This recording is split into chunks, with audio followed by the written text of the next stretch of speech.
So the rear lights are now sealed up. Doesn't look particularly pretty or anything like that, but it does a job, so we'll leave it at that. Now what I want to do is start working out what exactly is going on the front of it. So I've just started hacking at it because it's kind of decided that I'm not sure if I can take the van away to the Osa Retro. So I just thought, I'm getting bored of looking at it, so stuff it, just yank it apart, and oh well, if all completely goes down a pan, then I'd sleep them back and just won't be able to socialise in front of it. Hey ho. So yeah, this is what we've got to so far. Now something I've worked out with on this, or probably caravans in general actually, is that basically 90, from what I can fathom at least, all the structure basically uses really nice thin wood like that.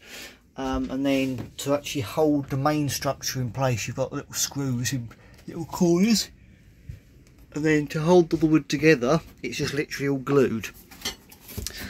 So yeah, and obviously it's very thin plywood, I think that would be, so that you basically keep the weight as minimal as possible, because the last thing you want to do is make a caravan weigh a lot more than it really needs to, and then it just means it's a bit more of a pig to move it and tow it, because you've got to have a bigger vehicle to tow it for obvious reasons. So obviously if you keep all the material inside it thin, then you don't end up building up the weight unintentionally. So yeah, what I plan to hopefully do here is perhaps bring this, can I do that?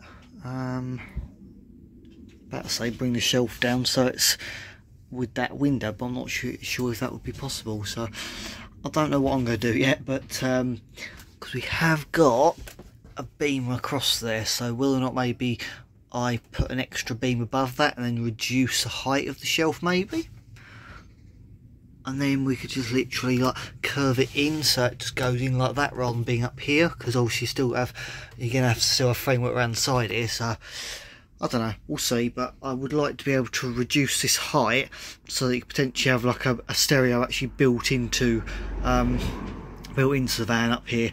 That's kind of what I'm aiming for, so yeah. But then potentially, hopefully, have some way of shutting it all up so you can't see it, or something like that. Not really sure, but yeah, you get the general gist. But obviously, either way, this stuff's got to come off because we've got to get to the front wall so we can have a look at what we've got to do to it. So yeah, I've got this off now. Now I did this by basically establishing that if you look along that line there, you're thinking, well, if it's like that there and the top's the same, there's got to be a join somewhere. And the fact that it was so wobbly, I thought, well, if you can't see screws up or below, then it must be frame that is hollow in the middle, and then the framework on the outside is used to screw it up, which is basically exactly what I found. So I was quite right on that guess, so happy days. So now I've got the top off. I did so by literally you just sort of find your edge the best you can with your scraper, and then you just literally knock it in there, and obviously by doing so you break the glue, and then as you slowly but surely you can work yourself around it, and yeah, you do damage it a little bit, but I've still got a very good template to be able to make it a lot later, because this isn't going to go back as far as I'm concerned. I'm just going to get some new stuff so that it's not got this horrible paint on it. So yeah, right, let's crack on, get these on screen, and we can work out how we're doing.